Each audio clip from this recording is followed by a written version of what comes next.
Welcome back. رائے صاحب، آپ نے گفتگو سنی ہے، وہ کہہ رہے ہیں کہ ٹھیک ہے، اگر رہائی فورس سے آپ کو مسئلہ ہے تو پھر جان نثارانے عمران خان نکل آئیں گے۔ جب ان کو ملاقات نہیں ہوگی، جب کوئی درمیان میں سے کوئی ایسا راستہ نہیں نکلے گا جس سے امید ہو کہ کوئی سپیس دی جا رہی ہے، پھر مذاکرات بھی نہیں ہو رہے، پھر ایک سیاسی جماعت کے طور پہ تحریک انصاف کیا کرے گی؟ پھر وہ سڑکوں پہ نکلیں گے، پھر آپ کہیں گے کہ دیکھیں انتشار ہو رہا ہے، کہ دیکھیں یہ ملک کی اکانومی کو نہیں چلنے دے رہے۔ تو آپ لوگ بھی تو کوئی سپیس نہیں دے رہے نا، آپ لوگ بھی صرف بیانات کی حد تک کہہ رہے ہیں جی بیانات کی بنیاد پہ ملاقات نہیں ہونے دے رہے۔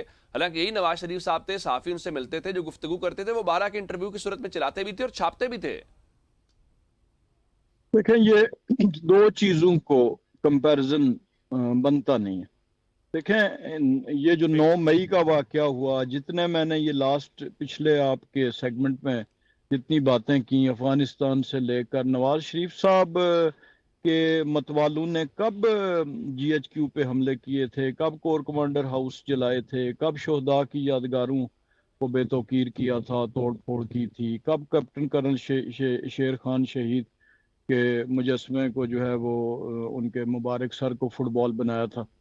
تو یہ ان دو چیزوں میں فرق بھی کرے نا۔ اور کب میاں نواز شریف کی ملاقات کے بعد باہر آ کر ان کی طرف سے ایسی ٹویٹس ہوئی تھی جن کا رشتہ جو ہے وہ دنیا میں ہمارے بدترین جو دشمن ہیں ان کے ساتھ ملایا جاتا ہے، کب ان کے بیانات جو باہر نکل کے آتے تھے وہ مسلح افواج کو بے توقیر کرتے تھے، کب کہیں ملک حالت جنگ میں تھا اور اس پہ جو ہے وہ یہ ہوتا تھا۔ لہٰذا ان دو چیزوں کا تو کمپیرزن بالکل نہیں بنتا، کیونکہ ان کی ملاقات ایک بنائن ملاقات ہوتی تھی لوگوں کی، ایسی نہیں تھی۔ ان کی بھی کوئی 1000 کے لگ بھگ ملاقاتیں ریکارڈ پہ موجود ہیں، لیکن اس کے بعد جب یہ حالات دگرگوں ہوئے اور بالخصوص جب یہ جنگ مئی بھارت کے ساتھ، اس کے بعد یہ بنیادی طور پر چیزیں ہیں، ان کی ویلڈ وجوہات موجود ہیں۔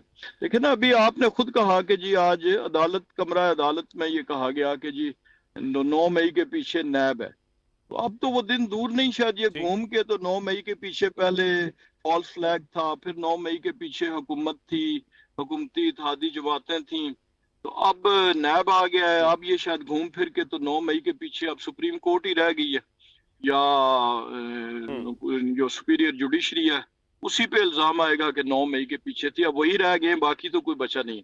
تو یہ اس قسم کے بنیادی طور پر یہ جو ٹرینڈز ہیں، دیکھیں سیاسی جماعتیں سیاسی انداز میں بات کرتی ہیں، سیاسی انداز میں معاملات کو دیکھتی بھی ہیں اور سیاسی انداز میں معاملات کو حل بھی کرتی ہیں۔ جب بات چیت کا راستہ بند ہو، جب نہ صرف ابھی بند ہو بلکہ جب ان کی حکومت تھی، تو تب بھی اگر نیشنل ایشوز پہ کسی جگہ ریاست پاکستان کو ضرورت پڑی بریفنگز کی یا ان چیزوں کی، تو تب بھی اس وقت کے وزیر اعظم نے، وہ حکومت میں تھے اور ہمارے لوگ جیلوں میں تھے، لیکن وہ وہاں پہ اس میں شامل ہوئے ملکی مفاد، اعلیٰ ترین مفاد کی خاطر، اور انہوں نے اس میں شمولیت سے انکار کیا۔ یہ ریکارڈ کا حصہ ہے، لہٰذا ان دو چیزوں کا کمپیریزن بنتا نہیں۔ بالکل، آپ کا خیال ہے کہ جہاں قومی سلامتی کی بات ہے وہاں سیاست نہیں آگی۔ اوان صاحب، مجھے یہ بتائیے کہ یوں لگ رہا ہے کہ جیسے بائی ڈیزائن تحریک انصاف کو الجھایا جاتا ہے اور تحریک انصاف الجھ جاتی ہے، اور بہت سارے ایسے ایشوز جس کے اوپر آپ کو اپوزیشن کرنی چاہیے، پیٹرولیم مصنوعات ہے، مہنگائی ہے، بہت ساری چیزیں ہیں، لیکن وہ اپوزیشن بھی تحریک انصاف کی طرف سے نظر نہیں آ رہی، تحریک انصاف بھی عدالتوں اور اڈیالہ تک محدود ہو کر رہ گئی ہے۔ یہی ایشوز ہوتے اور عمران خان اپوزیشن کے اندر ہوتے تو بالکل ایک الگ امپیکٹ ہوتا، ایک الگ قسم کی اپوزیشن ہوتی۔ کیا تحریک انصاف کا جو رول ایز اے اپوزیشن ہونا چاہیے، عمران خان کی رہائی یا پی ٹی آئی کے تک بات نہیں کر رہے، اوورال چونکہ آپ اپوزیشن کے اندر ہیں، کیا وہ رول اس طرح جو خان صاحب کا ہونا چاہیے تھا اس طرح سے پی ٹی آئی کی موجودہ لیڈرشپ اور پارٹی کا کیوں نظر نہیں آ رہا؟ دیکھیں، میں اس میں بھی آتا ہوں، لیکن جو راجہ صاحب کہہ رہے تھے، میں ان کو کیوں نہ لے جاؤں گجرانوالہ کے جلسے میں کہ کیا کچھ کہا گیا وہاں پہ اور کیا وہاں پہ نعرے لگے۔ میں کیوں نہ ان کو یاد کراؤں نواز شریف صاحب کیا کچھ کہتے رہے ان فوجی افسران جرنیلوں کے بارے میں اور فوج کے بارے میں۔ میں ان کو کیوں نہ یاد کرواؤں کہ خواجہ آصف اور ایاز صادق صاحب نے اسمبلی میں کھڑے ہو کے کیا کیا لقبات دیے۔ میں کیوں نہ یاد کراؤں مریم نواز صاحبہ کی جو تقاریر ہیں، کیا باتیں یہ کرتے ہیں۔ اور یہ جو کہہ رہے ہیں کہ نواز شریف صاحب کا کوئی بیان باہر نہیں آتا تھا، پورا بیانیہ آتا تھا ان کا، ان کے ٹیوٹس عطا تارڑ صاحب کے نکال کے میں دکھاؤں ان کو کہ وہ کہتے تھے کہ آج قائد محترم نے یہ فرمایا ہے اور آج قائد محترم نے یہ فرمایا ہے۔ پوری پنچایت لگاتے تھے نواز شریف صاحب، جہاں پہ 50 لوگ، 80 لوگ ان کو ملتے تھے، جس میں صحافی بھی ہوتے تھے، جس میں سیاستدان بھی ہوتے تھے، جس میں وکیل بھی ہوتے تھے، جس میں فیملی کے لوگ بھی ہوتے تھے۔